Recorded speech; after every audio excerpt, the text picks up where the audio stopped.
I think we have everyone here now. So I want to say a special welcome to the youth that are here today because we haven't seen you yet since you've been around the corner, but I hear you've been busy this morning. Thank you so much for coming. Take a bow. And to all of our educators and education students, again, thank you and welcome.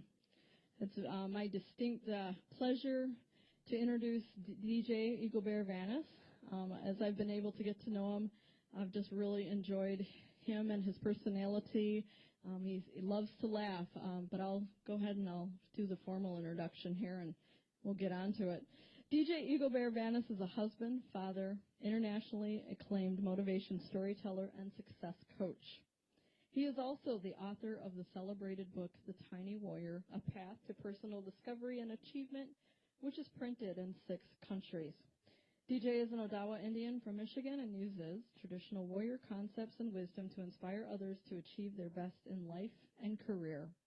For 15 years, he's delivered his dynamic programs in 49 states. I want to know which state you haven't been to yet.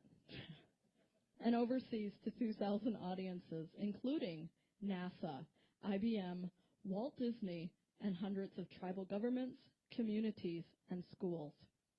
He holds a BS from the U.S. Air Force Academy and a master's from the University of Southern California. After serving 10 years as an Air Force officer, he is now the president of his own company, Native Discovery, Inc. DJ's mission is to build the warriors of tomorrow today, and he can be reached at nativediscovery.com. Please welcome D.J.Vanas. Thank you. Bonjour and good afternoon. Everybody get enough to eat? Too much? I know I followed a group of youth down here. There were 3 girls that were walking together and they're talking, and one of them's going, God, I ate too much. And the other girl's like, well, it's free food. What are you going to do? And you know who you are, whoever you are. So I didn't use names. I am really honored to be here, and what a difference 7 months makes. Yeah, I got to tell you something about Marquette, Michigan. I'm proud to be a Michigander. I'm originally from Muskegon. I grew up all over the country. My dad was in the military for 22 years. But I tell you, Marquette is unlike any other place I've ever been. I've been doing programs across the country and overseas for the last 15 years. I have never once had an event canceled due to weather. Just completely shut down. I've had stuff delayed, but never completely unplugged. And when we came in on the flight in February, it was mid-February, came in on the flight from Minneapolis, and it was like being like flying in a cork in a bath or in a hot tub, jacuzzi, bouncing all over the place. We're in a cloud bank, flying in a blizzard, and you know it's bad when you land and the pilot opens the door, and they're both looking at each other and are like, yeah. So I was grateful to make it. Even though the program didn't happen, I did enjoy my time. Got to see a couple of friends. Got to connect with April. Got to see my friend Danny Garceau, who's right over here. Been buddies for a while now, and it was great to be to come out here for the first time. But it's better to be back now because I had the most beautiful drive from the airport to here. I was completely blown away. The sun was just going down. It was a big bright orange ball on the horizon. All the leaves are changing. So I'm really overjoyed to be here. And I'm glad that you all made the decision to be here. Welcome to the youth. Welcome to our elders who are here represented.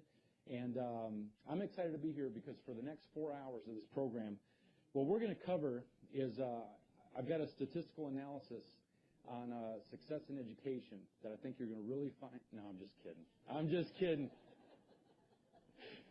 Somebody got sad. I'm looking out there and somebody just went, No, this is a short program. We don't have a whole lot of time. Actually, April, how long can we go till? 2-ish, 2:15-ish? 2:30-ish. Okay, perfect. No, youth, come on, calm down. Look, I'm going to make this fun for you, okay? And I'm going to be with them at 4 o'clock. But during the time that we have, I want to focus on you, the teachers, the concerned members of the community that are doing the great work that you do. As we get started, I first and foremost hope that everybody is in a good mood. I think to be at our best, we have to have the right mentality. We have to be on solid ground. Would you agree? Yes. So here's what I want to quiz you with. Would you agree with this statement? No matter how bad you have it, how bad your week has been, your month, your year, somebody, somewhere, always has it worse. Okay? Doesn't take a rocket scientist to figure that one out, right? All we have to do is pick up a newspaper, watch the news, see what's going on in the world. You know, as tough as we have it, at least we're not living in Galveston, Texas. You know, as tough as we have it, I was having a day a couple weeks ago where I thought, you know, everything that could go wrong was going wrong. And I show up to my gate at the airport, and at the gate next door to mine was 100 soldiers in uniform getting ready to deploy to Baghdad and be away from their families for the next year and a half. So if you think you're having it tough, always keep a sense of perspective.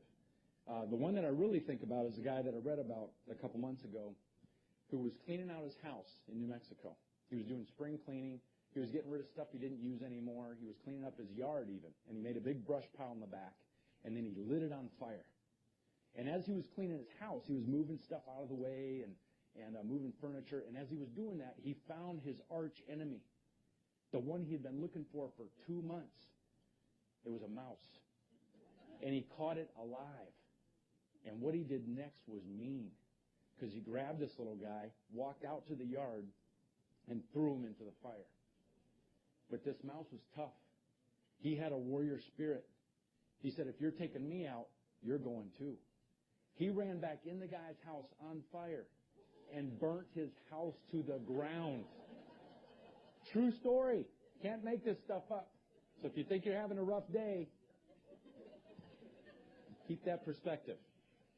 You know, we live in a chaotic, crazy time. Would you agree? You know, life is getting ever faster. We're getting bombarded with more and more information. It's easy to get lost in the shuffle. It's easy to fall into pits that we sometimes dig ourselves. It's easy to get lost in the smoke that we have to deal with day in and day out.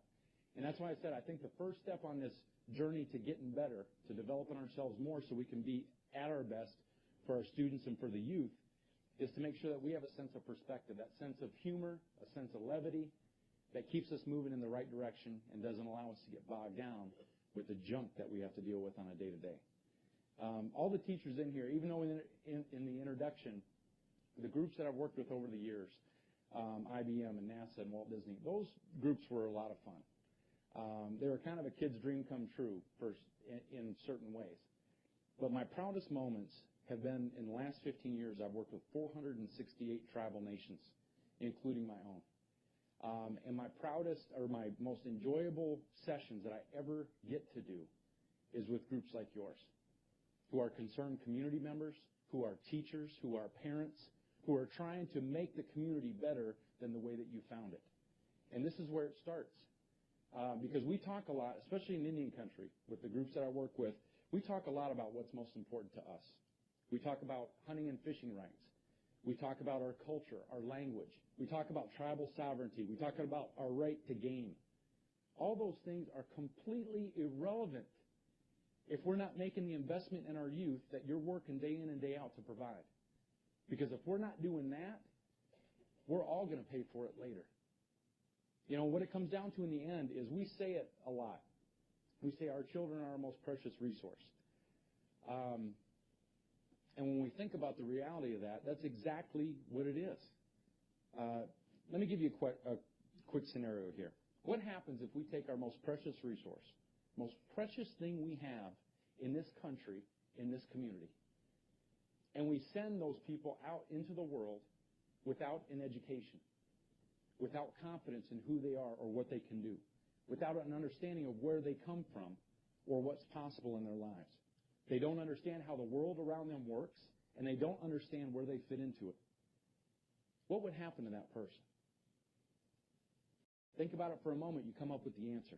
And we see it way too much. What happens is we take a young person that we produce as an adult that now goes out into society who is angry, who is frustrated, who is confused, who is scared, who may fall prey to some of the temptations that are out there waiting to gobble up our youth, and we all know what those are, and who may at some point along their path want to simply throw their hands up and quit. And just like you, I've seen that way too much. And just like you, I know it doesn't have to be that way. You are at the forefront of a battle for our youth. And I know doing a great job as a teacher, as a parent, is hard. I am a proud parent. I've been married for almost 10 years now. We've got 2 little girls, a 7-year-old who is a brown belt in Taekwondo, trying to get her ready for dating in 20 years. So we're starting early. And our little one, 20 years, that's my hope. And then our little one, who's just turned 3 last week, and is just finishing her final steps of potty training. They're the 2 that keep me in line and keep me constantly reminded how precious our children are. And I know doing a great job as a parent is tough. Doing a great job as a teacher is tough because when you're doing stuff wrong, everybody tells you. But when you're doing things right and you're having an impact, sometimes it's like watching tumbleweeds blow across the highway. You know, it's like wetting your pants in a dark suit. Makes you feel warm and tingly inside, but nobody else really notices that much. You ever get that feeling? It's tough. It's tough, but especially in the realm of teaching, I have the highest respect for what you do. I am here today. I am living the kind of life I'm living today because of the teachers that I've had in my life. All my parents, of course, my elders, but also the ones in the classroom, the ones like you. Because people believed in me, people gave me options, they gave me encouragement to see things in myself that I didn't even know were there. I had a severe speech impediment in the 3rd grade. I had a lisp, and now I'm a professional speaker. Go figure. I came from a family that it would have been easy to look at my stats, my background, and kind of push me to the shadows. My extended family from here in Michigan, actually down in Muskegon, had a lot of the same stuff that we see in any community, the dark side of our society. I came from a family where our extended family had unemployment, broken homes, drug and alcohol addiction, abuse, and suicide. My parents were 17 years old when they had me.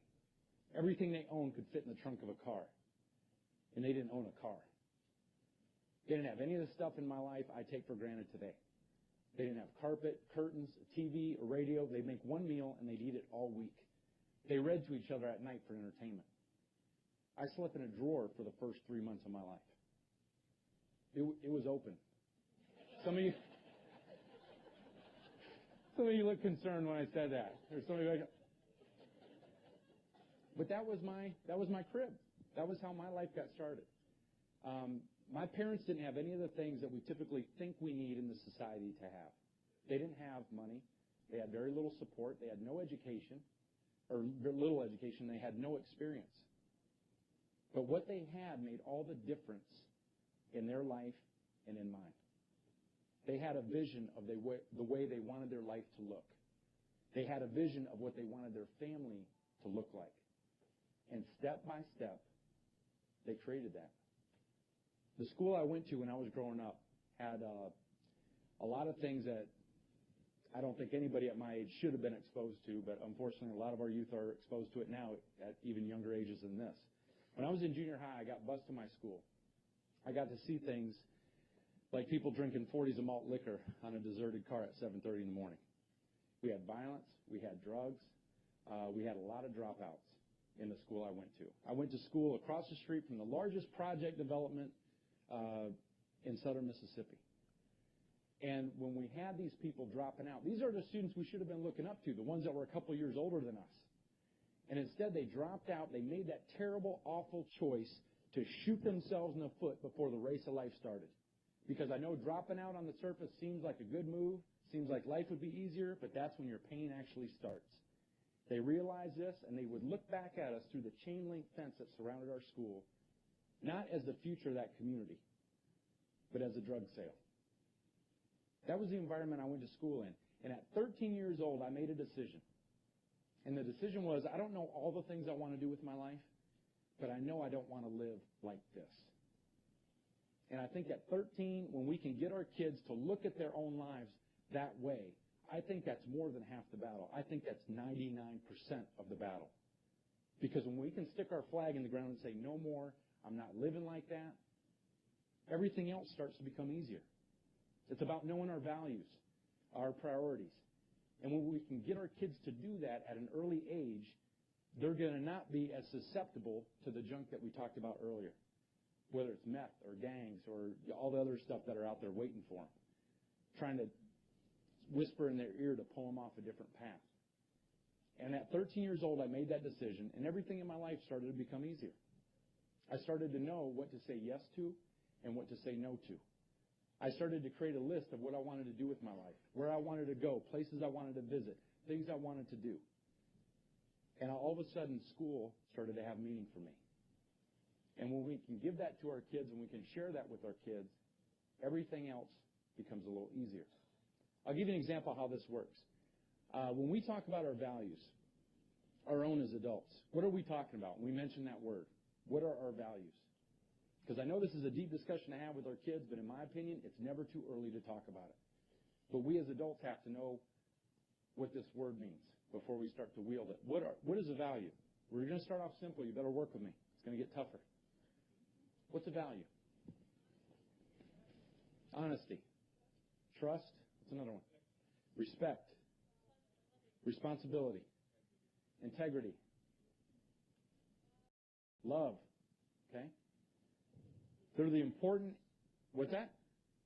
Commitment. I didn't mean to cut you off. She goes, oh. Commitment is a good one, too. What these are the important areas of our life. The areas of our life that are most important to us. Not to our best friends, not to our parents, not to other people in the community, but to us. And when you know what those are, everything starts to become easier. When you know that family is one of your highest values, taking the time to invest back in your own does not seem like as much of a stretch. When you know that success or career is one of your highest values, working hard at what you do day in and day out does not feel like a big effort because you're breathing life into one of the most important areas of yours. I'll give you an example of how this works. Number one, I think a lot of people go through life and get mixed up in the chaos that we live in today's world because they don't know their own. And the second thing that I think bites us in the rear end is we know what our values are and that we don't walk the talk. I'll give you an example of how this works. A couple years ago, I went to a community where I ran into a young guy who was a junior in high school. And I was telling my story, and I was sharing some tips that can make their path easier. And at the end of it, he came up to me and he said, hey, I heard you mention you were the first person in your family on either side to ever go to a four-year school and graduate. I said, yep, that's correct. I said, and he goes, that's what I want to do. I said, well, let's talk a minute. So we went over to the side, and I said, well, how are your grades right now? Oh, good. Grades are going well. I said, what about extracurriculars? Good. I'm playing sports. All that is going great. And I said, have you started taking the ACT or the SAT yet? He's like, no, I haven't taken that yet. And I go, well, you have to take that, right? That's one of the key tests to get into college. I said, what's holding you back? I said, you can take that as many times as you need to. And this was coming from somebody who knows. First time I took the ACT was not pretty. I got rolled up like a carpet. I was embarrassed. But I stuck with it because I said, this is my goal, and if the first time doesn't work, it doesn't mean that nothing will work. So I went back, I took it again. Saved money on how to take the ACT course, went back, took it again. Bought a book, How to Take the ACT. And the youth who've ever seen one of these books, you know that these are scary. It's like a Chicago phone book. It's like you got to get friends to help you carry it home. Oh. But a human being can eat a whole buffalo by themselves. Did you know that? Just not at once. You got it. Bite by bite, I went through this thing day in, day out for the next 3-4 months. Went back, took the test again. I didn't take the ACT once, twice, 3 times a lady, 4 times or 5 times. I took the ACT 6 times in high school. 6. They knew me by first name at the test center. I'd show up on the weekends. My friends were out doing whatever they were doing, playing video games. They were partying on the weekends. I was at the test center bright and early and would walk in. They go, hey, DJ, we got your seat right here for you. They knew me. And I was telling this, and I said, so what's holding you back? He said, man, that test is $40 a shot. I said, wait a minute. I said, you're telling me one of your highest values is education, is success for your own life. and you're not willing to invest $40 into something that can change your whole life? I said, how much are those shoes you're wearing? 100. How much is that cell phone on your belt clip? 150. How much is that Tommy Hilfiger backpack on your back? We started adding up this kid's gear. He had over $500 worth of stuff on his body and wouldn't invest, most of which he bought, and wouldn't invest $40 into this. And once he started to see that, he decided to make a change. He decided to make a different decision. And that's what it comes back to. It's not just knowing our values, but living them. And that's what we can do when we start having these conversations with our youth. All of a sudden, the other things don't seem as important. You know, and our lives change as we go through time. You know, in 7th grade, my priorities were all messed up. You know, I didn't know that I wanted to do, or all that I wanted to do. We just wanted to be cool in the 7th grade. And you know how that goes. That's like our number one priority and objective.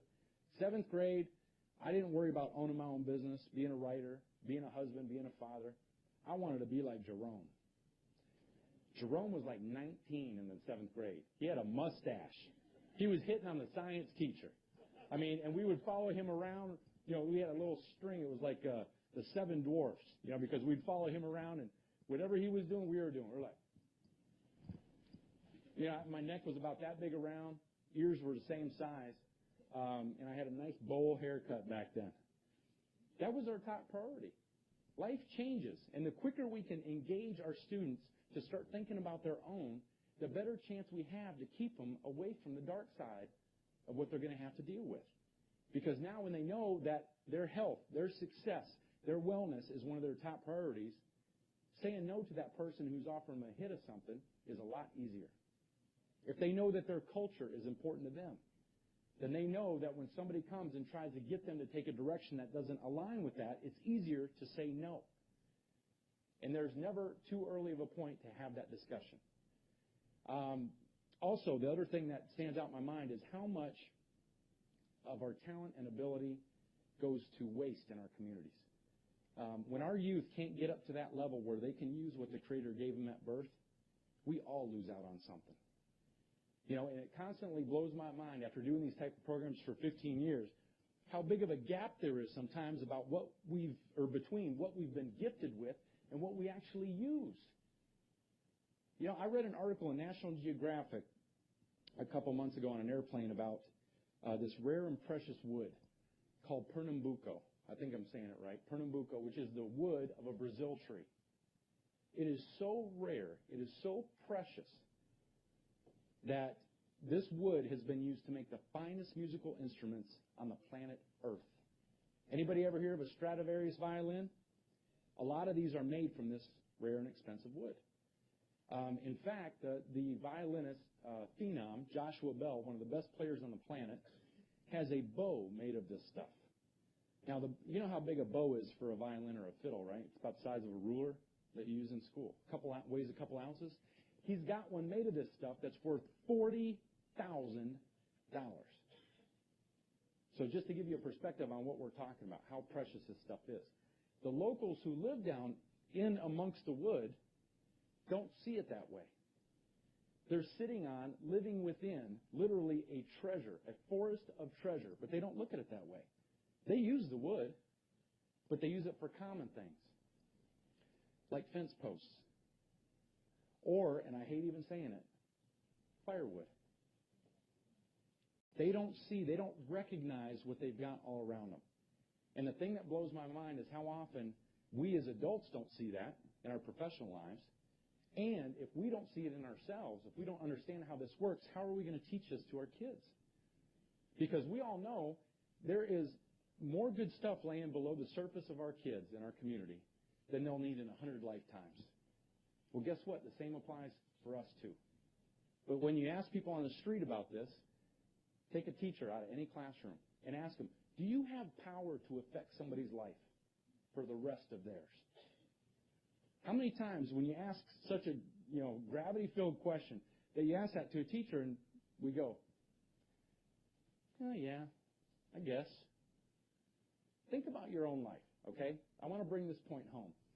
Who in here, by a show of hands, has an interaction that you had with a teacher at some point in your life that maybe lasted 10, 12, 30 seconds at the most that you still remember to this day? Who had that experience? Youth can raise your hand too. Wait, don't leave. We're going through the good stuff in a minute. No, I'm just kidding. I told her I was going to tease her. Safe journey home. Thanks for being here. Take care. Now, keep your hands up. Keep your hands up. Who had an interaction, it could be in the 3rd grade, 6th grade, at some point in your life that you still carry to this day? That's exactly what I'm talking about. That's exactly what I mean. We are having a huge, significant impact in the lives of our youth, in the lives of the people that we teach and interact with. There is no question about that. The only question is, are we doing it by design or are we doing it by default? Because the question is already answered. We're having a big impact. And I had an elder tell me this years ago. He said, before my wife and I had our kids, your kids may not listen to anything you say, but they watch everything you do. And I think that translates directly into the classroom. We need to be aware of it. Doesn't mean that we're perfect. I'm not putting that false expectation on anybody's shoulders. But it does mean that we need to be aware of how we interact with our kids. The words that we say have life. They have an impact. And by the show of hands, we all can attest to that. So we need to be aware. When it comes to helping them get to that higher ground, recognizing their own talent and ability is key. Once we can start pointing those things out, we can help them start to develop a vision for their future, for their life. Now, before I leave the talent and ability area first, the best teachers I've ever seen, the best teachers I've ever had, are the ones who help students recognize their gifts. I had one in particular that I will forever be grateful for. I had a lot of nice teachers in high school. And nice meaning, you know what I mean when you talk about nice when you're 15, right? The ones who didn't make you work very hard, let you play a lot. Expectations were low, so they were easy to jump over. I don't remember most of those teachers. I don't. They didn't have a big impact on my life. They faded from memory. But there is one woman I will never, ever forget.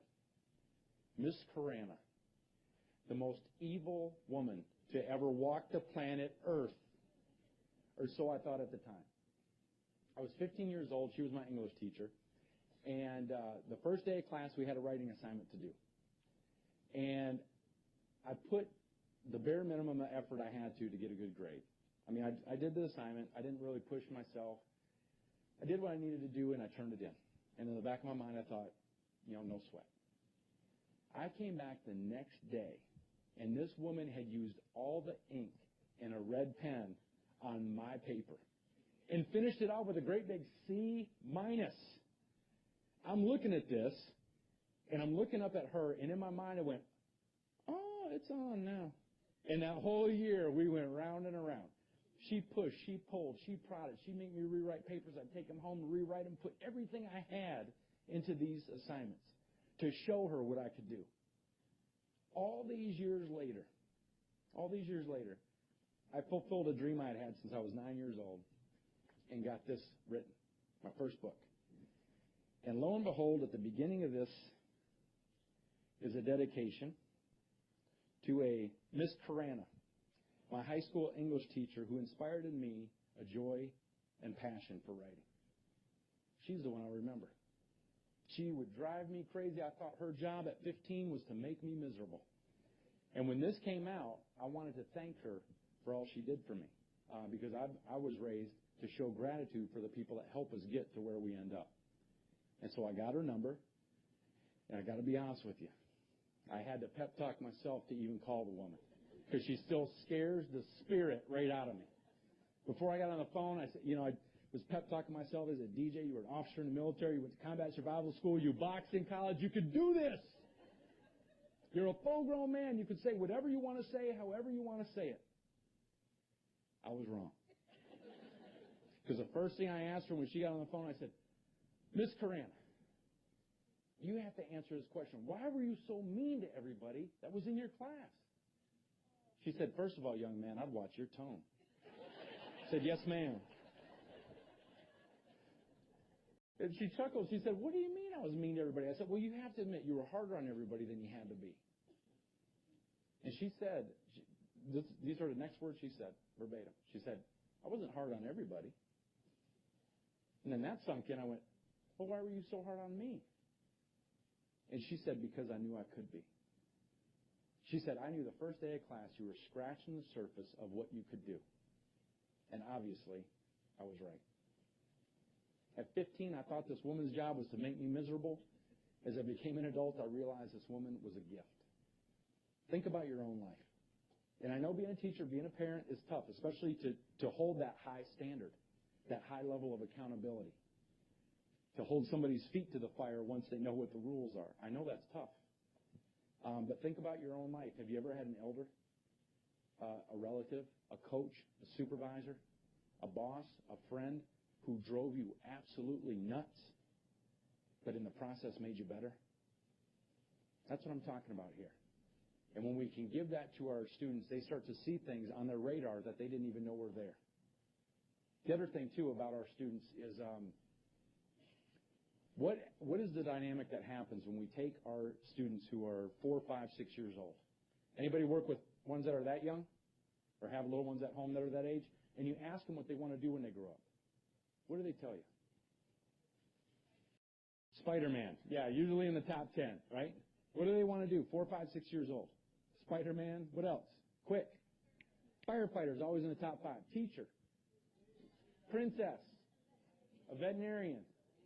A king. A king. That's ambitious right there.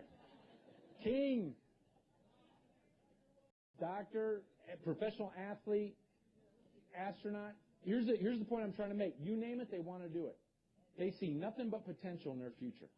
They see the world as full of possibility, which it still is. And yet at 15, we ask the same young person, what do you want to do with your life? And we get this answer. Huh? As they take the iPod out. What happened? How come they're not nearly as excited then as they were when they were 5? What happened? A lot of stuff happened. A lot of stuff. 10 years of life between 5 and 15 is like the next 30 in our adult lives as far as the growth and the change that we go through. What happened during that time is they start going to school. And all of a sudden, their vision for themselves, their dreams, their goals are up for grabs, are up for criticism, up for judgment. And little by little, that belief in themselves and what they can do in this world starts to get chipped away. So by the time they're 15, that belief sometimes is gone. That fire that started off burning bright and hot burns down to an ember. Or even worse, goes out. And at that point, they're susceptible to all the junk that we were talking about earlier in our society. Where somebody says, come over here, I got something for you. You're going to like this. And they go down that path. When we can keep their visions intact, keep them strong in their belief about themselves, a lot of that other stuff becomes irrelevant. I'll give you an example of how this works. If you've ever seen these fancy new dog collars they've got at work, you'll understand the impact I'm talking about here. You ever see these? You bury a wire in the yard, put a box on the dog's collar, and then you open the door. And what happens next is simply hilarious. Actually, it's sad. It's a little funny. You got to give it that. Because what happens is the dog doesn't see any obstacle in the way. He sees everything that his heart desires and no fence in the way. He looks out and he sees the neighbor's kid across the street that he can't stand. He's going to go bite him first. He's been waiting for years. Then he sees his favorite fire hydrant. He sees the mailman. He sees a car. And as fast as his paws will carry him to the front edge of that yard. And then what happens when he gets to that edge? That dog will go 6 feet straight up in the air. Has no idea what hit him, but knows that it hurt. And you see the wheels turning, but there's no answers. The dog's like, whoa, what was that? Where was that from? Now, he's not going to let one bad experience stop him. He's still got a vision. He's still got a goal of where he wants to go. So he takes a different approach, backs up, runs to the right side of the yard. Gets to that zone, and what happens? Same thing. At this point, you're terrible, man. Who's ever laughing over there so loud? No, and I don't even own one of these, so stop giving me the evil look some of you are giving me right now. But I've seen them work. What happens is the dog backs up, and you can go back to your porch at this point and watch this for the next couple hours. all around the yard. But eventually, the dog gets it. He'll know exactly where he can and can't go without getting zapped. Now, the kicker to this process is, once this process takes effect, you can take the collar off, but the dog still won't go out of the yard. The reason why that happens is basic conditioning. The dog has been conditioned to accept the boundaries of the yard. He's been trained to accept the reality that you don't belong where you want to be. You belong right here. And the same process can happen to us as adults. The same process is definitely happening to our youth on a daily basis. The stronger we can make them to deal with that stuff, the better chance we have of success with their journey. It breaks my heart when I go to a community and I see a young person who's got the world of potential, who's already shown gifts, whether it's in art or math or science or communication skills or whatever, music, and they go, gosh, I would love to do this with my life. Because I see this so often in our Native communities, and it kills me because I know these are the folks we're going to be dependent on 25, 30 years from now. And it starts now with their ability to fulfill what they want to see. And they go, I would love to do this with my life, but I'll settle for this. And the danger with that is when we start settling for second best in our life, third best doesn't look so bad. Then fourth best is okay. Then fifth best. And it's still not as bad as the community down the road, so we're still doing good. And we wait till we get to the bottom of the barrel, scoop up what's left, hold it up, and have the nerve to say what I hear too often in the community, too often in schools that I visit, where they hold that bottom of the barrel up and say, that's just how it is. That's just how it is around here. We're doing all we can do. We've done the best that we can.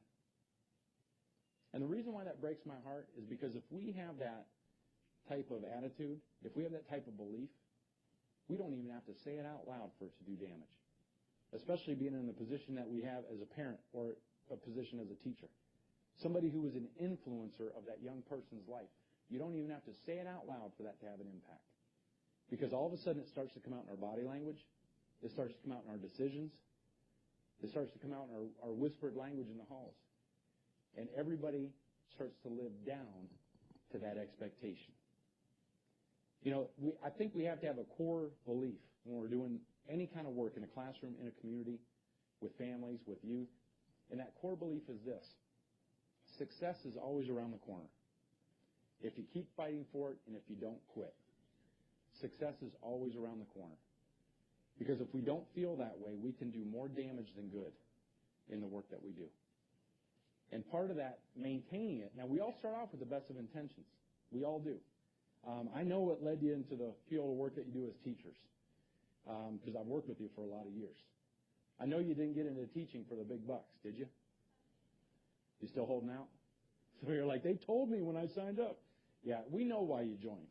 It wasn't for that. We know you didn't get into the career of teaching for the glory, did you?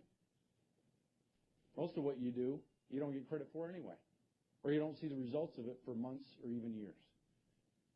The reason why you got into teaching is you've got a heart that's big enough to think beyond your own personal welfare, to think about the welfare of the youth that you take care of and the people in your community. Now, even though you're on that path, and it's a good path, we talk a lot, especially in Indian country, about our warriors, what that term means. Every tribe I've worked with had a warrior society. And what that term meant was it does not connect to the junk that we see on TV. It's not what we see or read about in books.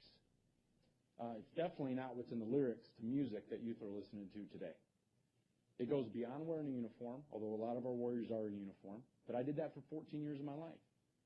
I think it goes back to the core of who we are as human beings. And it's simply this, and it's the same today as it was 5,000 years ago.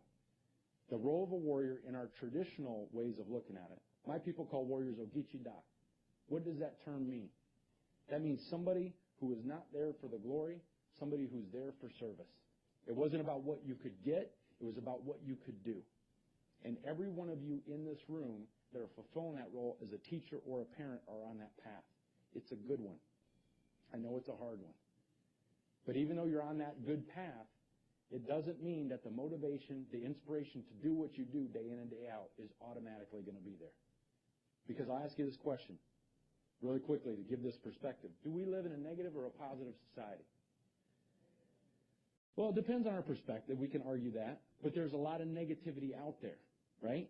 We see it all too often. Newspaper, news, conversations we have in the grocery store waiting in line.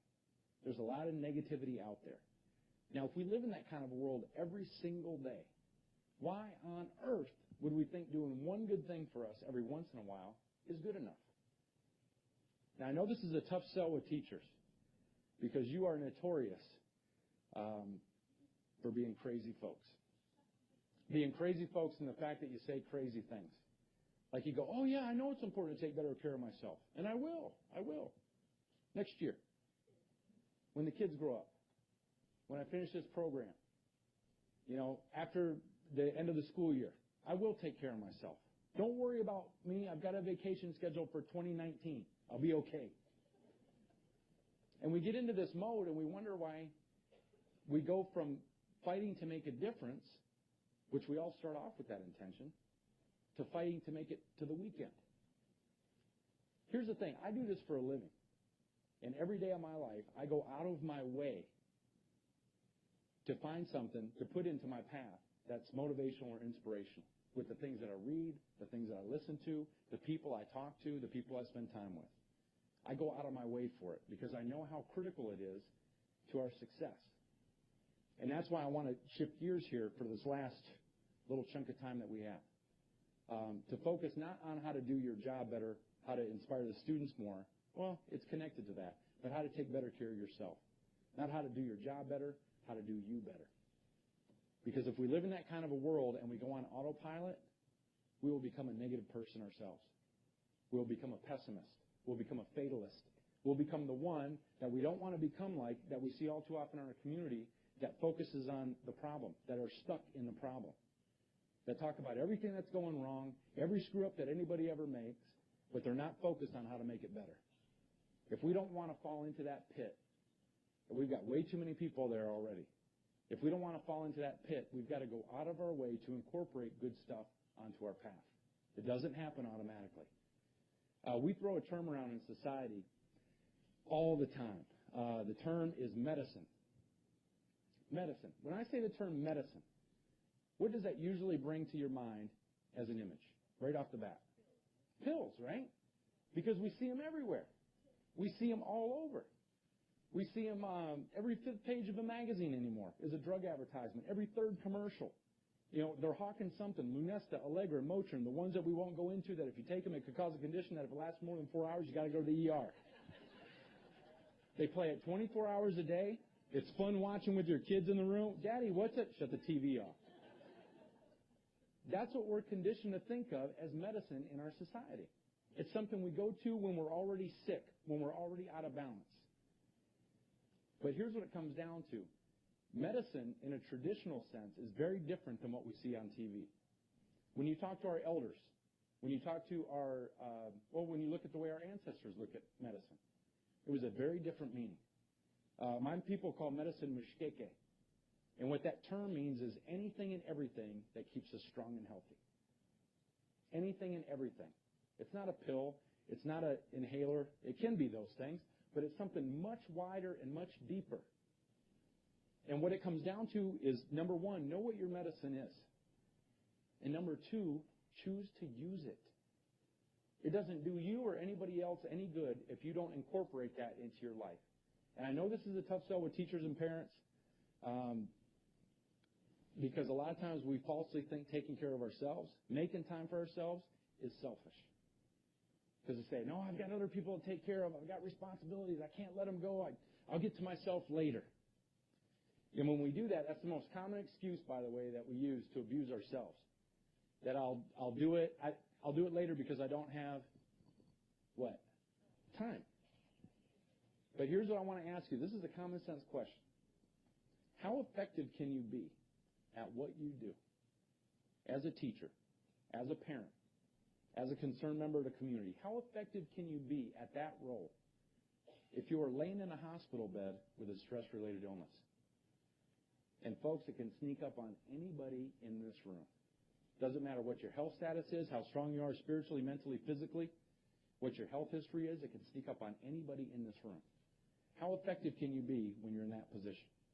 How effective can you be at changing the way you think about the world around them and themselves if you yourself are burned out or stressed out? And that's another thing that can happen to any of us. Doesn't matter how good our intentions are. If we're not replenishing the well and we keep drawing from it day in and day out, eventually it runs dry. So I want to ask you, as one professional to another, what do you do to take care of yourself?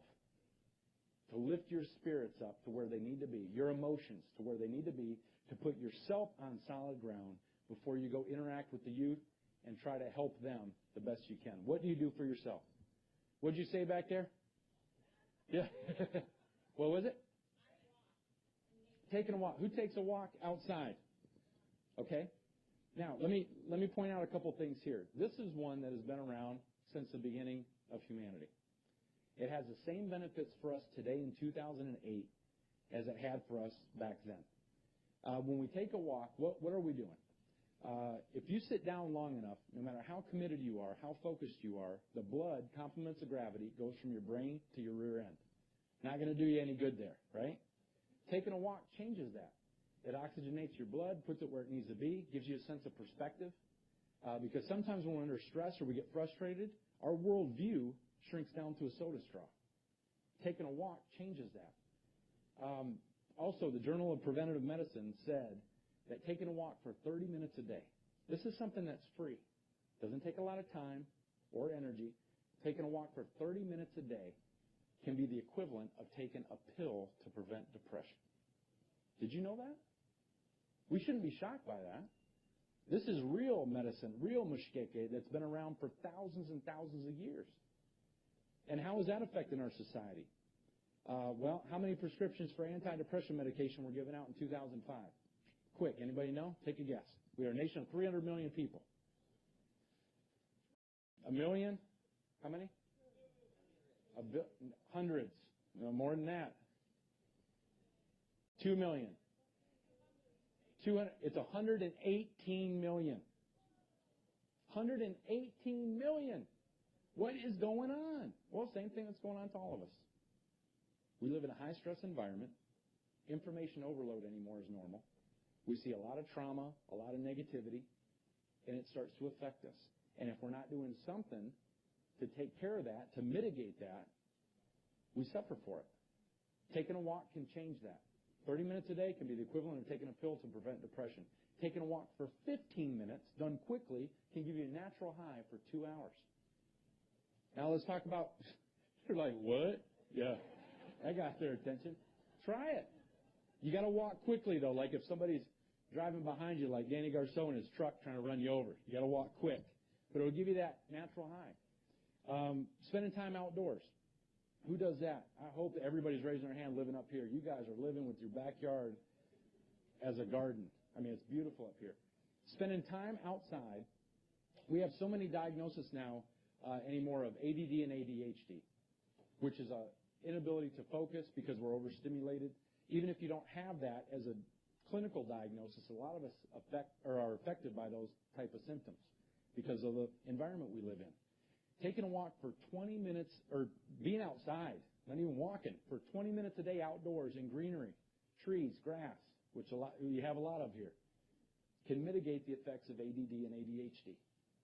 It's because it's letting the dust settle or the dirt settle in our mud puddle. And sometimes we don't do that. And we wonder why we get confused or stirred up. We're not taking the time to let it settle. You see things clearer that way. What else do you do? Give me a couple more that are medicine to you. Music. Who listens to music to elevate their mood, their emotions? Good.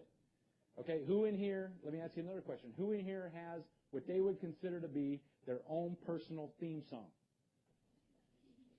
Oh, so you're even getting hands. A lot of times you just see people in the audience and they go, because they know what I'm talking about. It's that song that comes on, whatever song it is, that when this song comes on, doesn't matter who is around you, you will act like a complete fool. You could be driving to work with your boss, it wouldn't matter. You're driving to work, and Well, I don't know if we're going to have money to do that this year. Yeah, we're running out of time. Shut up. That's my jam. I did a program a couple years ago in Arizona, and I got done doing the program, had a great time with everybody, get in a rental car, take off to go down the highway. I'm listening to a radio station that's having a retro reunion weekend. They're playing all 70s R&B and funk, one of my favorite eras of music. So I'm having a good time listening to the radio station, and one song comes on that probably all of you have heard a million times at parties and weddings. Kool and the Gang. Celebration. Right? Old school. How does this go? You remember? Celebrate good times. Come on. Do, do, do, do, do, do, do, do. Weaving all over the highway like a complete fool, but I felt like $1 million. 2 minutes later, same radio station, different song came on. This song came on the radio. Some say love, it is a river. And I missed home. What am I doing out here in the desert? All in the span of 2 minutes. It is a small thing that can have a huge impact into the way that we feel and the way that we perform. Who says you have to listen to the same 10 songs on the radio on your way to work in the morning? Who says you have to listen to talk radio on your way to work in the morning? Are you really adding to your enlightenment, or are you adding to the negativity we carry too much of already? You get to answer that question. But I do know this. You can make your own soundtrack. You can put your favorite music on, a spiritual text, traditional music, whatever you know puts you in that place you need to be to do the best at what you do. And if you don't know how to do it, get your kids to do it. They know how to do it. But it's a little thing that can have a big impact. What's another thing? Who in here spends time with your own kids when you need a perspective? Yeah, they're like, no. Here's the thing. Our kids, when we talk about our own children, I think as parents and grandparents, we a lot of times overestimate what we give them versus what they give us. All the tribes I've worked with in the last 15 years call our children some version of the sacred ones or the special ones because we know how powerful they are. Our elders know this because they know that our children teach us things that we didn't learn the first time around. Or they remind us of things that we learned at some point but we've forgotten because we've become jaded or we've become cynical or we've been disappointed too many times. They remind us of those things. This just happened a couple weeks ago. My daughter, Bella, our little one, who just turned 3, is, like I said, putting the finishing touches on her potty training, and the mantra in our house lately has been pee-pee on the potty. That's been what we've been saying it to each other. Unfortunately, I'm saying it out in public. It's not good. But what happened is I was in the office doing some work, and I stepped out to go to the restroom. Well, my little girl tries to come in through the door, and as she's coming through the door, I say, "No, Bella, Daddy needs privacy." And so she backed up. She goes, "Okay," and she waited. She heard the toilet flush. Now, I got to premise this by saying what we've been trying to do these last couple of weeks is giving her a jelly bean as a reward. So she hears the toilet flush. She comes barging in. She goes, "Daddy, did you just pee-pee on the potty?" Now, I've been pee-peeing on a potty for about 36 and a half years, right? Never really thought about it. I thought, and I said, "Well, yeah." And she grabs my hand, pulls me into the next room in front of my wife, and she says, "Mommy, Daddy pee-peed on the potty. He gets a jelly bean." Now, the last couple weeks, and this is that perspective I'm talking about that our kids give us, the last couple weeks have felt different. Last couple weeks, no matter where I am, if I'm at home or if I'm traveling, go to the restroom, flush the toilet, and I step back and I go, looking for my jelly bean, They are medicine to us. We should never underestimate that. Give me one more thing that you do for yourself. One more thing. Prayer and meditation. Connecting ourselves to a higher power, giving ourselves quiet time to focus and connect with things that are bigger than ourselves. There's 2 ways to start the day. And we see people live in both sides of this. You run into work, you're a couple minutes late, you got a cup of coffee the size of a human head, you yell down the hallway, "Be down there in a minute," to the meeting that started 5 minutes ago. You check your email, it's not happening fast enough, so you pick up the phone, check voicemail. And the whole day goes like that. You ever have one of those? tough, isn't it? That's one way to live. I don't recommend it. We have a lot of people living that way, and they're suffering the consequences. There's another way to live that I got as advice from an elder years ago that has served me well. I do it to this day. The first couple minutes of every day, whether I'm at home or on the road, start the same for me. I take the first 15 minutes, and I pray. I meditate. I'm in my own quiet zone. Before I turn on the computer, before I check voicemail, before I start to join the chaos of the day that always comes, I try to let that dirt settle in my mud puddle so I can see things clearly about the kind of person I want to be that day, about having the grace to handle whatever the Creator throws my way, and just having strength to deal with the world around me. That's all I do. And I tell you what, don't take my word for it. Try it yourself and see if the results in your daily lives don't go through the roof, aren't completely different. Because not taking that time, and it's, again, something that's free. Doesn't take a lot of time, but you benefit tremendously from it. Now, the reason why I'm asking these questions is, like I said, number one, it's important to know what your medicine is if you want to stay inoculated against the junk out there in society, the negativity. But number two, we have to use it. Make the choice to use it. Because what you know doesn't do you or anybody else any good if you don't actually use what you know. You know, we say goofy stuff in the society. One of the goofiest things I hear constantly is knowledge is power. Knowledge isn't power. Did you ever grow up with somebody who knew all the right answers and did something completely different? Did you ever work with somebody who knew how to move their career, their life forward, but the only problem is they didn't do any of it? We see that all the time. Applied knowledge, or knowledge isn't power, applied knowledge is power. It's not what we know, it's how we use what we know. Now, the reason why this is so important is because when you're doing the work that you do day in and day out, if you're going to keep yourself at that level that you need to be a huge benefit to the people you work with, you have to make sure that you're on solid ground before you go in each day. Taking these small investments of time to strengthen yourself from the inside out. As much as we complain about the airlines in this nation, they've got this one right. Because they say if the cabin depressurizes and masks fall out of the ceiling, whose are you supposed to put on first? Your own. What if your own child's sitting next to you? Somebody that you love more than anybody on the planet sitting next to you. Isn't that selfish, putting yours on first? Exactly. Some of you are going, yeah, now I feel bad. No, you had the answer right the first time. It's not selfish because the airlines know no matter how good your intentions are, how much you care about the person that's sitting next to you, you can't help anybody if you're passed out, if you yourself are incapacitated. It doesn't work that way. And the last thing I'll leave you with is simply this idea. Before April starts throwing rolls at me or something. The students who are out there, you have no idea, and they don't either, about the good that they can do in this world or the things that they can become. Like I said, I am so grateful to the teachers along the way that believed in me, that said words of encouragement. And you always remember the two people in life, the ones that helped you and the ones that hurt you. We get to choose as adults in our communities, as teachers in the classroom, which one of those we're going to be on, which side of that fence.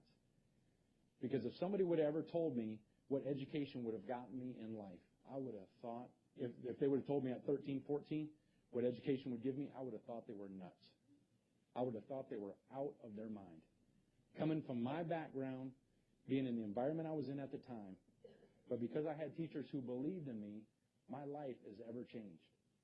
I am able to live the way that I want to live. I'm able to pursue the things I've been able to pursue, to be able to take care of my family the way I've been able to take care of them because of what you're giving your kids day in and day out. Not just their education, but a belief in themselves to go on to higher ground. Last thing I'll leave you with. When I started writing this, like I said, this was something I had wanted to do since I was 9 years old. I started writing this manuscript for the book. I was halfway done, and I ran into one of those critics, those people who will tell you why you can't do what you want to do, why you shouldn't do it, and the world is filled with those. And like I said, when we can help our youth deal with that early on, they're going to be better for it. I'm halfway through the book, and this is what we'll call him an acquaintance. said to me, he said, "Hey, I hear you're writing a book. That's good. That's great. A lot of people start books. Most people never finish them." I was like, "Thanks. Thanks for the pep talk, you know." And then he went on, it got better.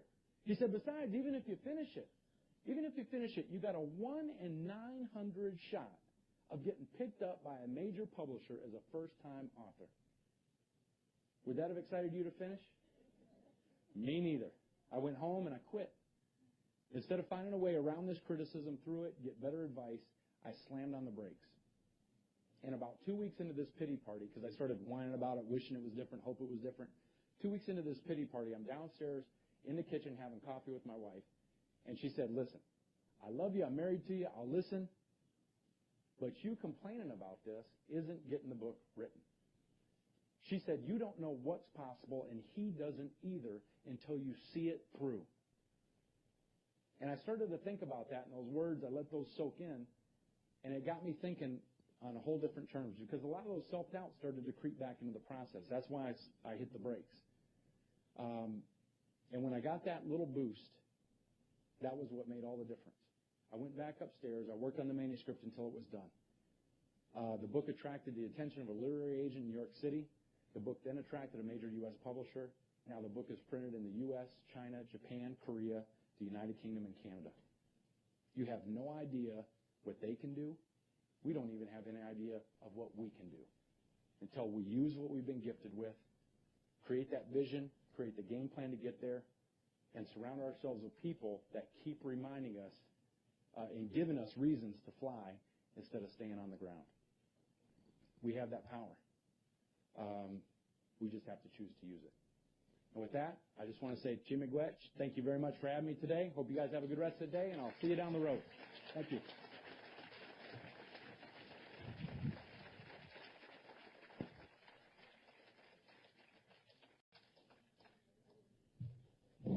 On behalf of our planning committee, we do have a gift for DJ that we extend to him. This is all of our presenters.